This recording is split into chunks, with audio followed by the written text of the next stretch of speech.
What's going on, guys? Crypto Poppy here. Boy, am I excited for this video today, guys.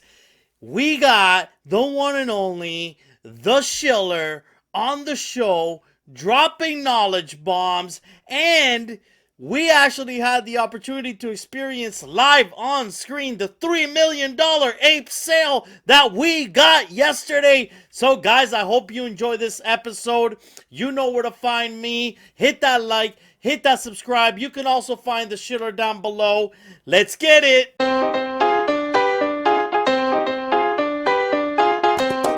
no saben lo que pasa. Alright guys, welcome back to the channel, and today I am so freaking pumped to have my man, TheSchiller, on the Crypto Poppy show. This has been a long time coming. I met TheSchiller, probably very early in the days of me getting into Twitter and YouTube and NBA Top Shot, and he was someone that was highly recommended as someone that obviously was very engulfed in the space already by the time I got in. So I've been dying to just talk with Schiller and just hang out and figure out, first of all, like a lot more about his background and how he got started. But so much is going on in the NFT space. I'd love to pick his brain. So he has kindly said yes to being on the channel. So welcome, Schiller. Thanks for being here, my man. Yo, Crypto Poppy, appreciate it. And for anyone that doesn't know, we actually had Crypto Poppy on not too long ago, repping his Bored Ape and stuff for the Bored Ape Hotline event, and you were rocking the VR goggles and all that kind of stuff. So, are you heavy into the VR still at all, or was that kind of just the character? No, I've always just been like into technology itself, so VR has always interested me. I'm getting more and more interested in VR because of the potential of sort of the metaverse coming alive in the VR. It just feels like an incredible medium where we could make that happen. So my daughter just got Oculus, and so I can't wait till we can start playing around with it. I haven't actually done much with it. Yo, love it, love it, love it. I feel like I've used the VR stuff like once or twice, but I wasn't obsessed with it, and maybe that's just because there wasn't too many things that were great for it. But I'm curious with like NFT gaming right now. Like I don't think there's even been anyone that said like, "Hey, we're gonna do like VR NFT gaming." In that sense, or like at least it's been flushed out yet. But excited to see when that happens. Yeah, it's kind of VR right now is missing a flagship product. That was my first experience with it. Putting it on, there's like a roller coaster game and some other games, and you can get bored of those pretty quickly. So it's missing some depth and like a flagship product that people would engage with for hours at a time. But anyway, so Schiller, bro, tell us a little bit about yourself. I don't know how many of these interviews you've done, but I'm going to pretend you've never done one because there's so much that I don't know about you, and there's probably so much depth to you. But let us know, like, how and when did you get started in this space? Yeah, for sure. So I used to work at a college as like a student recruitment officer. And so that was just basically if there was somebody that goes to like a high school and talks to different students about like where they want to go for school. And if your college and or university has the different courses that they're interested in, I was kind of that guy. I also had the opportunity to do that internationally. So I was actually in like Mexico, Argentina, Brazil. I don't speak Spanish or anything. So that was super fun to navigate all of that. But that was what I did before. And then when I came back after that trip, I was doing just domestic recruiting, and my buddy Drew was like, "Hey, yo, there's this thing called Bitcoin. You got to really look into it, dude." And I was like, all right, whatever. We'll kind of look over it. And then I was like, I really think like I like Ethereum a bit more than Bitcoin. And I vividly remember that, but I ended up buying into Bitcoin at that time. And he was working in kind of like sports cards, and so he was, buying them, selling them if he found any ones that were like in kind of a huge pile that ended up being rare. And he's like, "Hey, like I was searching for different cards and stuff, and I came across this like NFT thing. I'm kind of new to it, but it's this specific one, NBA Top Shot, like the NBA is involved. It's like official licensing, like." It's got to be good. And I was like, dude, this is stupid. This is absolutely dumb as hell. And so even with that thought, I said, okay, it's like $14 for like the original pack. So what month is this? What month is this? This is like December 2020, about the middle of December. And so I ended up buying a pack, and it had like a Kawhi Leonard. It had Michael Carter Williams in it. And then it had something else. Oh, sorry, no, it was Michael Porter. It was Michael Porter, and then the Vince Carter moment, and it was like $5 for the Vince Carter moment, and I'm like, it's not bad. You know what I mean? It's not bad at all. So we kind of just kept watching NBA Top Shot and kind of like getting into packs occasionally and everything. And then there was like a pattern with Top Shot where like the market, like on Crypto Slam, like per 24 hours, was like, oh shit, like this is starting to move a little bit, because they went from like under $100,000 a sale to 200,000 to 300,000, and like within that time period, I'm like, okay, there's something going on here, and I'm sitting on like this bag of Bitcoin. And I'm like, this is going to be bad. This is going to be risky, but I think potentially this has the potential to pop off because there's so many people jumping on board. So I actually like put a ton of what I owned into Top Shot, and then it ended up going completely parabolic. And I was like, holy sheesh, right? And I realized at the time as well that there wasn't too much content being put out about this, but it's like, this is stories, this is stuff, like you need to be on the ball. You can do like insane things within Top Shot by just paying attention, because we had some of the like 7,500 moments that were like $2-3, and then when they said, hey, they're gonna go limited edition, those ones skyrocketed, right? And so I was like, hey, let's just start streaming, covering all that kind of stuff. And then it became a point where it started affecting like my day-to-day, and I was like, I feel like I need to like stop everything, focus on this, and kind of see where it goes. And then obviously Top Shot kept kind of like just going insane. More and more people came in. We were doing like pack drop parties and everything else, and that was super fun. But that's initially how I got into kind of the entire NFT space, was, you know, from buddies saying, hey, here's Top Shot, then me kind of being like, hey, there's a room for content. A lot of people are kind of like popping off, and it's really fun, right? When people are making money, holy shit, it's a lot of fun. And so I kind of wanted to fill that gap, but that's kind of how everything started. Damn, that's awesome, man. Well, I can relate to the story of selling Bitcoin for a Top Shot. Only problem is I bought the top and you seem to have bought the bottom, so you got me beat there. So tell me something. When did you sort of make that transition from, okay, I'm doing this sort of for fun and providing content because there's a gap in the whole ecosystem, to, you know what, I'm pretty sure you do this full time, right? I mean, you're like on Twitch like 24 hours a day. I get notifications that you're streaming at like 1 a.m. or like 3 p.m. It's, yeah, no, like, I mean, so like lately it's been kind of rough because I'm trying to do a bunch of other stuff on the side, because like, in all honesty, there's a lot of opportunities. And if you happen to watch right now and you're somebody who's, you know, very social and you have any kind of like people skills, there's so many projects as a whole that are coming out right now that are going to be in desperate need of community managers and everything else, like, be on the lookout, because there's a lot of opportunities. Poppy, I know that you're kind of taking that jump, and I have too, but just know, if you are watching, opportunities in the NFT sector are going to be popping up fast, and if you're ready to make that jump, there's definitely a possibility for it. But when I realized, like, hey, like, I need to kind of do this, was the fact that, you know, being awake at the morning when all those 7,500s went LE and everything went completely parabolic for those moments, I was like, shit, like, this is like life-changing money for some people. And I thought, like, you know, in all honesty, like, that was why I thought that it was really important. Because there was opportunities there. And then on top of that, there was like a community that was getting built. Because when I was doing it before, where I used to get on like after working like the 9 to 5 type gig, you got on and then you were talking with all these people. We created a Discord. We're hanging out in voice chatting all the time, thinking about, hey, what moves are we going to do? We had like fireside chats in the Discord afterwards, and it was really, really fun. But it was like, we're harvesting, or like kind of growing this entire community. And it's like, if you're there, if you're present, if you can do stuff, like, this is a once in a lifetime opportunity. And that's, I guess, ultimately what it is. It's like, this can change people's lives. It's a once in a lifetime opportunity.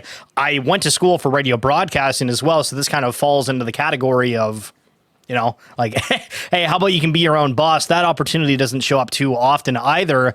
But I guess, yeah, like, just it all compiled and it turned out to be the perfect storm. Wow, man, I love it. I love it. Very inspirational. I've always looked at you as, you know, my first example of somebody that I thought was living the life successfully of being sort of in this space full time and doing well. Hey, so when Top Shot mooned, did you sell anything?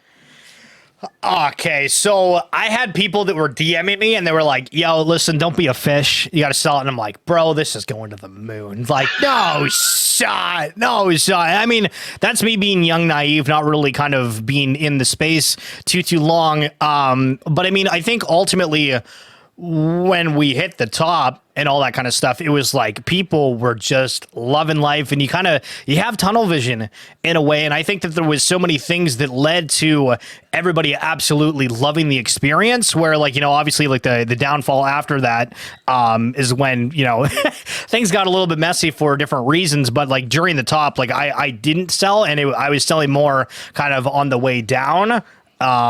Which again, like my account, I think at one point hit like $1 million. And then, you check the top 100s now or whatever, and you have a ton of people that are in the milli plus range, and it's like, holy sheesh. But I do remember not selling anything and being the most confident person ever that this was going to last forever. Damn. So your account hit $1 million on how much would you say you invested at the time? So overall within NBA Top Shot, I think I invested like 20,000 Canadian. Wow. Which is not, hey, that's not a small amount for most people, man. They don't have that kind of dough to invest. Well, in all honesty, like I do I don't really do it as much anymore, but I used to do like PA announcing for sports teams. I used to have like 4 different jobs while I was in college. And I've like pretty much always worked my entire life. So that was, my life savings, and I kind of risked it for the biscuit on Top Shot. Ended up working out, but like it's definitely something where I kind of worked up until then. And even for my job, because you actually brought it before and I kind of forgot to address it, of like, why'd you make the leap? Like for my job, I didn't know if I was going to have a job every 3 months because I was contract worker. So it was like, hey, like I'm taking a gamble if I'm going to get hired again, so why not kind of gamble on this? Nice. So obviously the bear market in Top Shot is well documented. How did you get through the bear market? Not saying that it's definitely not over, but at least things are looking up from where we were a month ago. So how do you how did you get through that, and where do you think we are in the market cycles, and what's next for Top Shot?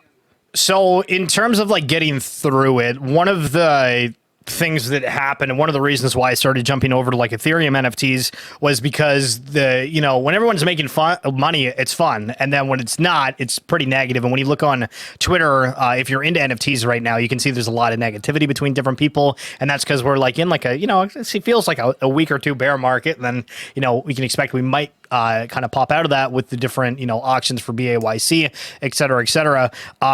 But a lot of the people, the viewers, everything, like it started turning negative, and there was a lot of fights actually like in my Discord over people arguing over things, and it just overall it wasn't a fun experience. So I tried to like divert that, and I was like, I'm not a gamer. We didn't build this audience off of anything that wasn't kind of like buying and selling NBA Top Shot moments. Like, how do we do that? And so we found NFTs, and shout out to ZG, the guy who runs ZGazette.com, and we brought him on, and he talked about Zed and some other stuff, and then we looked at kind of like just NFTs as a whole, and we found Bored Apes. And obviously, how the hell did you go from the top of Top Shot to apparently like the absolute best NFT project you could potentially buy at the time? That was kind of how we transitioned, and we started covering that. But I mean, like recovering it, like again, I sold a lot of stuff on the way down, just because it's like, hey, like this is for me, like I was still up a fair bit, and like the negativity that I seen within the community was rough, and everybody's screaming for marketing and whatnot's interesting because they held off. And I don't remember who said it. It might have been Roham. It might have actually been LG, because he was on my stream once, and he said they don't want to bring people into a product where the user base is unhappy. And I completely agreed with it. I was like, if people do come in here, they might not have the best experience because, again, in the Discord, things were kind of like wary through that. But now that we've kind of hit the bottom, like people are talking about Top Shot all the time on my server.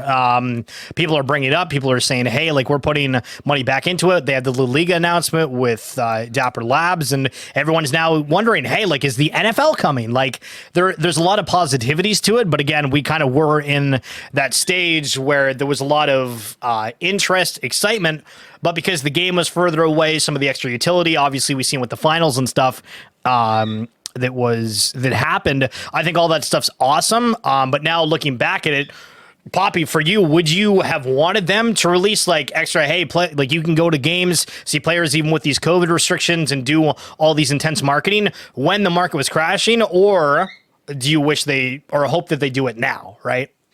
Yeah, absolutely. I think look, Top Shot went up probably too fast, too soon, and anything goes up that goes up that fast has to come down. I kind of wish that I knew how fast it went up, because most of the market cap graphs that existed in Feb, like end of Feb when I got in, they would only go back a couple of days. So I would Yeah. I would see the market tanked 50%. I'm like, well, time to get in. That's, oh shit, everybody's panicking. I'm buying, right? That's usually what I do. But, it was very difficult for me to see, for example, that a month ago, and I could have paid more attention. I could have actually gone into the Vince Carter moments and looked at the transaction history manually, which I failed to do. But if I saw that people were buying Vince Carter for $5, and here I am willing to pay $2,000 for it, normally, under most circumstances, I'm going to take a second look and maybe not do it. In Top Shot's case, I was so pumped and so hyped about it that I paid $2,000 for a Vince Carter, which, by the way, we're not that far from getting back there. We're almost back, baby. We're almost back. Hell yeah. Yeah, and actually I averaged into Vince Carter, so I'm in the green right now with Vince Carter, which is freaking incredible to think about. I'm not in the green in Top Shot, but hey, look, I think there's a lot of good stuff going on, like you said. Like, look, it probably wouldn't have been a good time to bring in more users and more fans and add utility with like how disgruntled the user base was. Do you remember the withdrawal issues? I mean, that's what I wanted to do. there was so many different things of like why it happened though, because like people are saying, hey, like it's everybody should have known, and I was like, in all honesty, like I think if things were different, of like things being flushed out more, where we didn't have these cooldowns. I think one of the worst moves that happened, and they were trying to prevent like off-market trading, but them restricting you. Hey, you have to own a moment for like 7 days to be able to gift it. There was too many restrictions being put in when people were like, hey, like how decentralized is this? And it's it felt way more centralized. And it was just different things that weren't in place at the time. And again, they were the talk of the town. Like, remember they were on the Pat McAfee show, not like them personally, but they were getting brought up there. NBA, TNT, like everything was talking about Top Shot, and so it went insane. And everybody's saying, "Yo, Top Shot paid for this," when they're like, "No, we didn't. Trust, we don't want it, but they're here," type deal. But I'm curious to see what the rebound looks like, and if people really do think, hey, like the equivalent of like owning a LaMelo rookie card on cardboard is the same as buying like an NBA Top Shot moment. Yeah, it's going to be very interesting how the next couple of months play out. So tell me about your experience with the Apes. Like, obviously you and I still remember vividly, dude, the day that you showed your ape and I showed mine. Like, I don't know why I remember yours specifically, you coming out with your ape, and you've actually kept that brand forever, like that personality of ape that you have. So what was your experience with the apes? So, funny enough, the way that I found the apes was somebody tagged me in a giveaway on Twitter, and that was I think it was Fibaka on Twitter, and I was like, ooh, those look kind of cool. And so I remember going to the site and being like, okay, cool, like they have the lo-fi radio station. I'm like, I could end up using that for streaming. That sounds kind of cool. They have merch. Need something to wear on stream. That sounds kind of cool. And then they have like breeding. I was like, okay, we understand like the Zed concept. Like that sounds, yeah, okay, dude. Sounds good. And the price was pretty reasonable at the time for Ethereum. And so, what did you think of the art, by the way? What did you think of the art? I thought it was cool. I didn't think the ones that they listed on the site were insane or anything. So if I would have seen some of the other ones, which obviously that happened later on, I think I would have probably bought in a lot sooner, but I only seen the ones that I meant. And again, not to take anything away from the ones that I got, but I thought they were like, yeah, they were decent, but obviously the gold ones, trippy, all that, holy shit. Yeah. And so that night we were streaming it, and at 6 p.m. was the reveal, but somebody needed to buy one for that reveal to happen. So one of the guys from my Discord who's been helping out with modding and super good guy, Jeremy, he was like, hey, like, I don't have ETH right now, but I'm just transferring it. Can you buy me one? So I was like, oh yeah, like sure. And so the one that we bought, and I still have it, is the one that triggered the reveal for all the apes. And so we were looking at stream. We were looking at the 3 that I had, one of them being Jeremy's. And I was like, okay, cool. Sounds good. Guys, enjoy your night. And there was like zero hype going on. Like it was typical, whatever, nothing like you see right now with some reveals for NFTs. So we entered the stream, got off, talked about it a little bit. Some of the people in the Discord went to bed, and I was like, yeah, you know what? I don't know. I'm kind of feeling some kind of way with these apes. So I went back and I bought, I think, like 2 or 3 more, and I was like, okay, I'm done. Go back to bed. 5 minutes later, okay, dude, listen, what if these pop off? I could go buy a couple more. So, shoot a couple more. Okay, we're done. I get up again like 5 minutes later, and I'm just sitting, and at that point, I'm just sitting at the computer like, do I waste all my ETH that I have right now on these apes? I didn't have much ETH at the time, right? Because everything was still like in Top Shot. And I was like, okay, like, I don't know. And I was like, all right, buy one more. So then I go to bed. It's like 2 a.m. just scrolling in the Bored Ape Yacht Club Discord, and then like Blau and Pranks just show up. I'm like, shit. So I get out of bed again, and I'm like just hitting the buy button, and so I end up with like 23 of them, and then they sell out in a couple hours right after that because they start talking about it on Twitter. And at the same time, this was when me was posting, so I know you, Sham, and some others ended up getting into it. And there was like a cluster of us, I think like Josh Ong as well, where we were posting it. We were like, hey guys, like look at this. This is kind of cool. And then we have like the big players come in. And then obviously like it sold out. And then over the span, like obviously we had no idea what it was at the time. Cause I remember I sold like a 4 trait for like underneath. And then I had like a diamond grills that I sold for like, I think underneath as well at the time, and some other stuff. And it's just like, oh, you son of a bitch. You should have just held everything. But I mean, all of it was still like in profit, right? From like the 0.08 to whatever it was really good. But I vividly remember the next morning we got on Twitter Spaces. It was Josh, me, and a couple other ones were like, you know what? I don't know. It feels like this could be like a big thing. We have no idea. And then now we're here.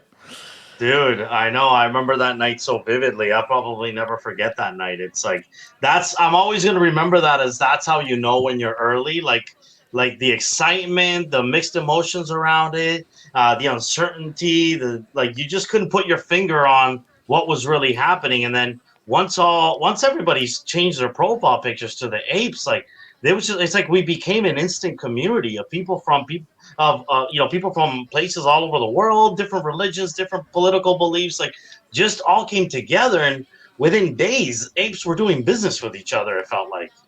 True, and I think that's something that a lot of the smaller projects need to realize. And when I say smaller, it can be like another 10,000 collection or whatever, is like, people give a lot of credit to like the Bored Ape team because obviously they popped off, but like it is a lot of us, banding together, representing it, and it's not hard. Like if you're in a smaller collection right now and you're like, hey, like we want to have this have value. Well, it's like you want to have somebody to be able to join like your club in a way. Like that's kind of like what NFTs are. It's access to a club. I think that, if somebody messaged you and they have the Bored Ape and like, it's legit because there's a lot of ones that are like faking that they own one. But when you do that, I think there's like almost like a camaraderie or a trust about that. And that's what it felt like when it was early, when there wasn't a lot of other projects, right? It's like, this person has a Bored Ape, you and I, it feels like we're friends. And it was a really kind of weird dynamic to be able to connect over the internet. I mean, if you're a smaller project, band together, make a presence, hang out, you'd be surprised who wants to join the club. Yeah. So how many apes do you have left, if you don't mind me asking? I got like 3. I'm a fish. Me too. I'm an absolute fish. I wish I just kept them all. But yeah, because I have Biz, which is my main one with the multicolor one. The original one I sold. I probably should have kept it now that I think about it. But I have another one that was the reveal one from Jeremy. We did a trade, so I got it back. Kind of like I think like a few days after that, because it's like I think that's just kind of cool history piece. I don't think anybody else cares about that, but I care about it. And then I bought one when the apes were around 15 ETH, because I was like, I think Bored Apes are just going to the moon here. And that ended up working out because the floor is like I think like 40 or 50 now. Yeah. So at one point, I remember you kind of making the splash with a punk.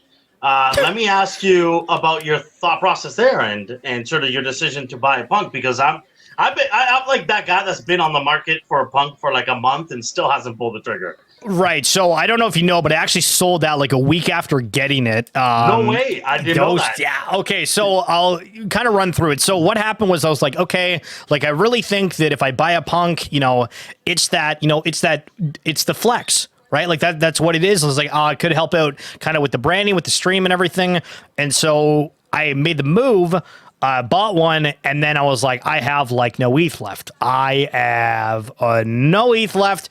I changed it, and surprisingly, there was a lot of people that were like, nope, we like the ape better. What are you doing? You're a fish.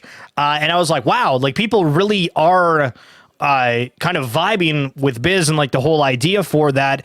And my idea with buying it was that I was going to kind of recreate the brand in like a different way for like the punk. And that was, apart from the, hey, like this is, digital gold or whatever you want to call it. That was one of the reasons for me buying it. And then when that kind of went out the window, when people were like, no, like we like the ape better. And then I didn't have any ETH to really kind of buy into any projects. I was just like, I'm just not vibing with it. So I ended up selling it. Obviously, as soon as I sold it, punks went completely parabolic. But I think I've got into a lot of other stuff where I'm like totally fine with that going down the way that it did. But I mean, when you look at Bored Apes, when you look at some other stuff, it's like we get this constant return, and not that, punks aren't going to get that, because I think they will. But I'm just like, hey, if you can get into CyberKongz, Bored Ape Yacht Club, we seem to have these monthly things where you have, that extra benefit you can just sell for ETH, where I think that's kind of, a lot of people are connecting with the apes a lot more than crypto punks.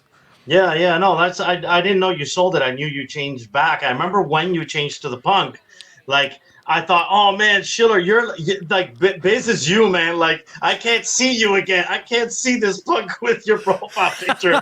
It's so strange to me. And, my thought process, if I ever do buy a punk, which I think I will at some point, it'll be an investment. It'll be in my bag. And, sure, I'd love to be part of the community, but I don't see myself changing. I think I'd go through something like you did, trying to change my ape to the punk, because the apes are just so organic. Like, we all kind of grew up with the apes, right? Exactly. It's tough to give that up now. No, 100%. And I think, like, I don't know, it is that kind of bond, the recognition, and the fact of like, hey, like what else can we end up doing with it, right? Like, I think there's a lot more freedom with the apes, and I think like just I don't know, it's a vibe. You're right. It's the underground thing. It's the new kids on the block, and I don't know. I don't think any of what we see in the NFT space right now happens without Bored Ape Yacht Club. Yeah, exactly. So what is your process like? Look, we're seeing like 10 projects a day almost right now. What is sort of your thought process in terms of how you decide, which one you're going to invest in and which ones you're going to sit out? Good question. So I found myself going like almost 100% into ones that we call like the blue chips. So there's very, very few NFTs I have that are smaller scale. So for me, I'm in like the CyberKong Genesis. We got like the Bored Apes. I got a whole bunch of plots from Musée. I have one of the blue curio cards, which is like have the edition size of like 600 or something. I have, like the M1 and M2 version of Biz. I bought another M2 serum, and I have, I forget what else, but and it's all like the biggest stuff. And I had a lot of smaller things, and I mean, to my detriment, because I end up like not with ETH, but I think like when we hit times like this where, things are a lot slower, and when you look at smaller projects, everybody's screaming about the floor. It's like, hey, I'm in something that, is very scarce. It's got the notoriety. It does have, that passive income, or we know the team always kind of delivers on their announcements that they have. And I feel like it's the safer play than kind of jumping around to some different stuff. But in terms of what we look for, I mean, for the CyberKongs, it's like, okay, if we say that the metaverse is the play of 2022, I have the biggest thing that's for that, right? Because the Kongs have that huge island in there. They're building stuff specifically for that. Their banana token is going to be used for outfits and everything. So that's my thinking ahead. Okay, if metaverse is a play, that's crosses all my T's, dots the I's for that. If we're thinking that avatars and luxury and like flex is a thing, I think Bored Apes along with punks are up there. So that kind of knocks it off from there. And then when you look at smaller projects, you can say, okay, which ones kind of stand out, right? And I mean, we always see stuff about lazy lions. I think the koala hype was there. I don't see koalas as much. I feel like I see lazy lions way more. and some different ones, but you can start noticing trends of stuff like On Force or Oni Force. That shit, holy Poppy! Why didn't we buy like a billion of those? I think they were sitting there for like 0.3 or something on the secondary, and that would have been a play just to buy them. And it's different ones that you vibe with, right? If you're vibing with the art first and foremost, then you look behind it and say, okay, is the team public at all? Is the roadmap interesting, unique? And I am a person that is right now playing the game of I'd rather be late and right than early and wrong. Because I think there's a lot of people that jump into a project right now that are like, hey, we're going to take a guess on it. But depending on your budget, if you do that and that project doesn't work, you're out of the game. At that point, you're just out of the game. I hear you, man. I don't. Is that how you pronounce it? Omni Force? I think it's like Oni Force. Oni Force. I just bought my first one yesterday. So hey, okay, right on. That was one that got away from me. Loved it from the beginning. Like the art really spoke to me. I can't remember if I got gassed out or if I wasn't around for the mint, and it just got away from me. And next thing you know, they're like 2, 3, 4, 5 ETH. And I said, you know what? I kind of let stuff like that go. I'd rather not buy in. Because the chances at that point are that you're going to buy the top. You know, that was a good move because they came way down yesterday. The floor was at 1.5 ETH, and I said, that's it. I can't hold off anymore. It's time to buy one. And I was going to buy a second one, and the floor went up to 2 ETH. Yeah, well, I mean, like, I think, like, the problem that we're going to see here is that, like, things like Oni Force is, like, here to stay. But all these smaller ones, when the transaction fees are between like $60 to $100 just to send something or buy something, I think people aren't going to want to do that for something that's small. So that's why I think these bigger projects are going to have kind of the overall lift up and held up there, because anyone that's in small NFTs right now seem to be selling out of it to try to catch those bigger ones. Yeah. Hey, I get this question all the time, man. And straight up, I don't know how to answer it. I want to know how you would answer this question is, I'm brand new into the NFT space and I have $100. What should I buy? Holy sheesh. I I mean, know. I get this question every day, man. I don't know if you can though. Like, cause it's literally so expensive to get stuff. Like, the only thing you can end up hitting on is something that's free, right? So I know that we had like the beanie and like the blutes the other day, and if you ended up getting into that, that was awesome. But I think I was paying like $150 to $200 in gas alone for it. So I mean, if you have $100, like, make a Twitter account and start engaging with different people, go into the different giveaways. Like, I think honestly that's the play, because I've had people that have given a cool cat to, right? I gave a cool cat to, I think, like 2 or 3 different people when they were sitting at like 0.03-ish or whatever. Those things went to like 2-3 ETH. And so they cashed out. Hallelujah, right? And that's from like a simple giveaway.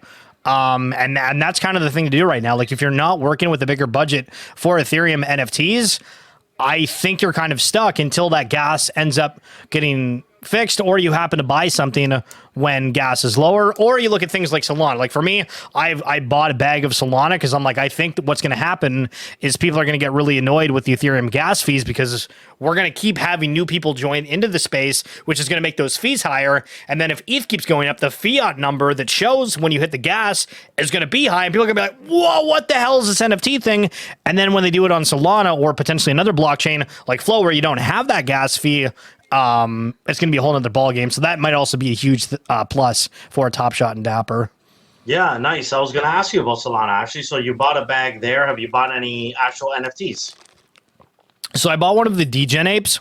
Oh, yeah. Or the Degenerate Academy apes. I bought that at like, I think like 95 Sol. It dipped down to like 70 the day after. That was fun. But now I think it's back up to around there. And then I bought this Solana monkey business, which apparently it's not the first Solana NFT, but it was the first one that gained notoriety per se. So obviously for Ethereum, obviously CryptoPunks weren't the first NFT, but they were the first one that people used as kind of like an identity. So it's got that kind of like marker on it in terms of, you know, history or whatever you want to say. And apparently that is the Solana version of it. Yeah, cool. Yeah, so I bought a bag of Solana a week ago. I was finally smart man. I gotta start paying attention to this. I bought it at $100, And I went into the Solana marketplace, and my first impression was, what? We're just buying copycats of Ethereum NFTs. Like, people were recommending Soul Punks heavy on me. And then I go, I'm like, oh, I thought these Soul Punks were going to be something unique and different. You tell me they literally just copied punks and put them on a different blockchain, and you people are buying them? Yeah, I mean, I don't think it's amazing, but I mean, the same thing can be said for like the degen apes in terms of like, you know, like they were going with the whole ape theme, but I think like there's only so much you can end up doing it. I think like Star Atlas is a game that's coming out, and that one can end up, I think, doing like serious numbers if the game does end up being pretty cool, because it's been in the works for a while. And it was something that I actually bought months ago when we first started covering stuff around the same time of like Bored Apes, because they had like a kind of like a pre-sale thing for like this Rebirth Genesis collection. I forget what even one is called. Rebirth event. And so we bought some of those, and that ended up working out because a lot of them are really popping off right now. But yeah, like the whole Solana NFTs, people are complaining about a couple different things. Number one, almost every Solana NFT project that's coming out has a team that's completely anonymous. People are new to like the system, and because the ecosystem isn't fully built out, they're like, hey, like Solana or the Sol C, like all this stuff like really isn't that good, so I'm going to stick with Ethereum. And I mean, like, I totally understand those problems, but I mean, it also highlights, hey, like you're early if there is problems in something that potentially is going to get that mass adoption. Where we seen with Top Shot, if you ended up buying early, dealing with those struggles, you were rewarded. Yeah. So I'm keeping my Solana bag. I only bought like a fract because it was like nothing close to being a copycat. It was different. So I bought one of those. But most of my Solana bag is still intact, waiting for just the right NFT that catches my attention. I think the tech is cool. You know, it definitely solves a lot of problem that Ethereum has. So looking forward to kind of staying in touch what happens there. And it still kind of needs that, I think, that flagship product that everybody rushes into. And I wouldn't be shocked if somebody releases that at some point soon. Well, I honestly think that it can be Star Atlas. It depends. Their ambition for the game is quite high. And again, I don't even think we've seen any gameplay for it. But if they can nail how that rolls out, I think potentially Star Atlas could be the flagship for Solana. Cool. Any projects that other than this one, that even on any blockchain that you know are coming out that you're super hyped about right now? That I'm super hyped for? I don't know. Like, even when we're going from like a week-to-week basis, and we just had a 740 ETH buy on a gold ape. What? Holy sugar. 740, that's a record. 600 was the record before, right? Okay, I just opened Twitter. What a good time to open Twitter. The Sandbox game bought it. No way! The verified account for the Sandbox game bought it. Oh, that is too cool, man. That is good for them. Good for them. Wow. Yo, that's insane. What is that? Last buy was 400 ETH a month ago. Last buy for that. 3 million. 3 mil. We hit 3. Oh my God. Just unbelievable, man. Unbelievable. Apes are about to go completely parabolic. Holy gee. Sorry not to derail the conversation there. I love that it's happening right now. We're two apes talking right now. No, like, I mean, I don't even know for like upcoming projects. Like, it seems that some of the best ones are ones you find out like a few days before, right? And that's kind of the case. And I think a lot of the projects that are releasing or coming out with dates ahead of time, they're like, oh shit, like we have to move something back, or, you know, gas is insane, and it's a little bit rougher. But I think the Mechaverse game, I don't even know if it's a game, because they don't have a roadmap, they don't have a date, they just have the art, but the art looks insane. It's kind of like a Transformers type look, but again, it looks kind of like an Avatar thing, but they have like 50,000 plus followers. Like, people are ready to absolutely unload a bag on it. So cool. Yeah, we'll see what happens with that. Have you looked at Sevens at all? So I actually wrote that with like the Shot to the Moon podcast that I do. I put that in like one of the, hey, like pay attention to this one, because I think it's going to be like a top buy because of that Oni Force. I think people see like a specific type of art style and they really connect with it, even if it's like, I don't want to use the term like Walmart version, but if they're vibing with it, if they have the merch, if they do everything else and you can't afford that higher entry point, then Sevens is definitely going to be a play for some people. Yeah, it's going to be a nasty gas war. That's for sure. Hey, have you made your way into NFT photography and NFT art that is like one of ones? So for one of ones, I don't there's like two people that have bought some stuff from, like TK Doodle and then Skull Kids. His name's Dickers. But for photography, I'm actually doing an interview with the guy a little bit later to learn about that, because it's something that I'm not really sure how to look at, right? Like, are you somebody that buys into photography at all for NFTs?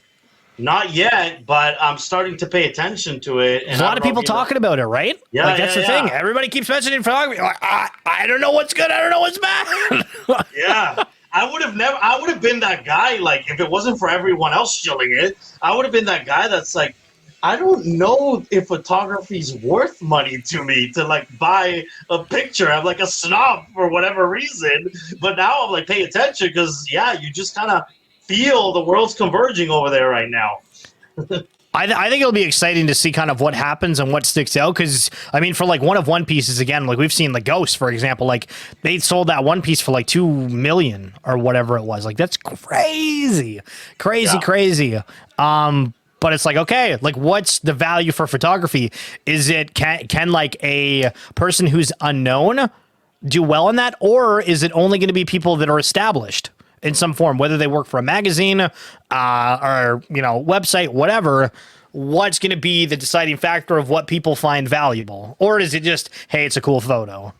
Yeah, exactly. It's going to be there's going to be a run there, I presume, and it'll be about figuring out who the winners and who the losers are going to be in that space. But it feels like they're definitely getting a lot of attention now. And I think Justin Versano and the Twin Flames photography, and how that's selling, I think they're going for like 100 ETH now, which is insane. Sheesh. Yeah, I think that's brought a lot of light into the space itself, which is pretty cool. So, hey, Schiller, tell me something. So you talked about kind of the NBA Top Shot market being super euphoric in the good days. And in many ways, yeah, sure, we had maybe a bear market of like 3 days. But besides that, like, we've had some euphoric times up in here with the apes and the punks and all the stuff we're buying today. Not financial advice by any means, but where do you see the next couple of months going with like the profile picture phenomena? So it depends who gets involved and who like adopts the whole NFT as like a digital verifiable asset. I think that if we see across the board, with different sports players, actors, and everything else really kind of jumping on different communities, and the photographer that I mentioned that I'm going to interview, he is a relatively big name, and he's rocking in Oni Force as their profile, right? And I think across the board, we're going to see different people that are doing that digital flex. So I think we can keep going with where we are. I don't think that every NFT is going to do successful or be super successful by any means. When people are saying, hey, like Gary Vee, only, like 98% of projects or less are going to survive, I don't necessarily think the other ones are going to completely die, but they're not going to have, like the same kind of value as some of these main ones here. But it's about the adoption. And then apart from the adoption, it depends. Like, did governments crack down on anything within NFTs? Did people decide, hey, we're going to move? Because I know, like, where I live, I can't use Binance. I can't use the FTX exchange because, like, for Ontario, I mean, I think you're here too. I think you're from Toronto. Yeah. They are saying, like, hey, you have to pay, or like, Ontario saying you have to pay a fee to be able to use like our residence or whatever. I don't know what it is, but I think that's really the only caveat to the whole thing. Is there any kind of bigger picture that could end up kind of bringing this down? Because otherwise, I don't necessarily think so. I think it'll be super interesting to see what people think of Ethereum if the gas fees stay this high as well as it going up, to show that fiat number being bigger, because we need that new people, right? With Top Shot, I think there was a point where the site was broken a lot. People weren't hitting on packs, the whole like plus EV, where the user base, we were bragging about like how it was like 500,000 people or whatever. It kind of stopped growing. And then there was too many moments where with this one, obviously there's an absolute shit ton of NFTs, but they're kind of segregated in different collections, right? And so there's 10,000 people for this, 10,000 people of this, and let's just use 100,000 example. So there's, 10 sets of different NFTs right of 10,000 that can easily stay pretty relevant, because 100,000 is really, when you think of it, a very small number, especially on the internet. But I mean, I think it's up to Ethereum if new people come in. I think it also solidifies it in a way, because if you do make that bigger transaction, you got to pay that, $300 to $400 potentially to move it down the line. Right now, it's only like $100 or a bit less. But I think we can keep going here. I think some of the smaller stuff struggles, but I definitely think that we could end up seeing, Bored Ape Yacht Club and other ones up to 1 milli. Yeah, man, I'm so glad you said that. I'm so tired of hearing somebody predict the top every single day on Twitter. Yeah, someday one of them will get it right, but look, guys, like we're enjoying a good run, and it does really feel very different to me than say Top Shot, which was a massive problem with supply and demand at the time, which is what made it go up so non-organic, right? Whereas like you're saying, like these top projects, like the Louis Vuittons, like the Apes and the CryptoPunks, man, I have a hard time that we're gonna see low affordable prices for the common folk at this point, because I'm sure people like me, if we ever saw a 10 ETH ape again, like we wouldn't be, we wouldn't let that go. There's no way. Yeah, no, for sure, for sure. I think we're in an interesting time. Obviously, we're in like the undiscovered territory. Yeah. And I think the thing that I'm actually most curious about is it the historic NFTs that do better, or the ones that are like the digital flex or identity ones, which Right. between the two end up winning out, right? Because if there's 10,000 people that really want to be like, yo, here's my digital identity, that's a Bored Ape, that's a punk, that's an, Oni Force or whatever, what are the heights that goes compared to somebody that's like, hey, here is like something that's just artistic? Yeah, exactly. Hey, look, last question, sort of to get some more insight into you. So we know that you're on Twitch, we know that you're on Twitter, but what do you have planned for sort of Schiller, the brand, the community? What all sorts of stuff are you doing? What are you getting involved in? So, really good question. There's a whole lot going on to a point where I'm having to like get like an assistant kind of where, because I've done like advising for different projects. So I think I'm going to continue doing that. We're doing stuff with like Shot to the Moon. So the podcast, updating all that kind of stuff, and really kind of for that one, wanting to be kind of like a gateway for newer people where if they listen, it's something where, Sean, my co-host, is like buying NFTs, but he's not like in it 24/7 like you and I. So if somebody's listening, he'll ask a question that's like, to us, it might sound like the stupidest thing in the world, but for somebody that's brand new, they might be like, I have no idea what you guys are talking about. So it helps them out in a way. Trying to grow out the YouTube channel, trying to do, the Twitch streams and just being a presence. Cause I think for like Twitch, again, like there's a huge audience for video games, but I think there's also room to talk about normal things. And then, when I say normal things, like just stuff outside of video games. And then covering NFT gaming too. Like when we do jump into that, and if the next variation of, the parabolic boom is NFT gaming and the metaverse, then we're kind of set up to be kind of there and present for it. But there's just a whole lot going on. And I mean, when I quit my job a while ago, let me tell you, I never thought any of this would end up being the case. I thought, hey, we'll just be talking about basketball all the time. And now we talk very little about Top Shot, but a bunch about random other shit on the internet. Yeah, man, doesn't it? It kind of feels like we're at the cusp of this. Like we don't really know what we're gonna be doing 6 months from now, but we freaking know it's gonna be exciting as hell, and we're gonna take 10 different turns and try all kinds of different things. And there's just it really feels like literally some people might call it uncertainty. I'm excited about whatever it is the future holds. And for people like you and I who are jumping into the space full time, I think we're still so early, man, that I'm excited to where we're going to be even 3 years down the road. I can't even imagine what we'll be doing then. Well, I mean, it's all about us building everything out, right? Like, I think if we didn't make these sacrifices right now, then potentially this place doesn't exist, right? Like, huge shout out to Maddie from like DCLblogger.com and the MetaKey, right? Like, he was one of the people that decided, hey, we're going to build stuff out, we're going to do content. And I think to get new people into the space, to legitimize the space, we need to have people that are taking that risk to cover it, to bring it to the masses, to make it a staple in our future. Yeah, I love it, man. All right, Schiller, bro, we will put all the links to all the stuff that you are part of down below. Please, if you've never listened to Schiller on Twitch, then I don't know what the hell you're doing, because incredibly entertaining, always puts on a good show, always has some amazing guests. So we'll put the YouTube, the Twitch, the Twitter, and whatever else. And your podcast as well, which I haven't listened to. So I'm excited to listen to that. I'm spending more time on the road these days, more time in the car. Hey, right on. I'm just, things are opening up. So I'm going to play golf or I'm going to see friends. So I'm back to listening to podcasts, in the car. So I'm excited to listen to your podcast as well. Yeah, I appreciate you having me on. I really admire what you're doing in terms of taking the risk to jump in the NFT space, and hope we can chat again super soon. All right, brother. I think we'll be together in this space for a very long time to come. Love to have you back on the show again. Thanks so much for taking the time and coming on the show. And we'll see you soon. All right. Hell yeah. Peace. All right, everybody, check it out. Peace.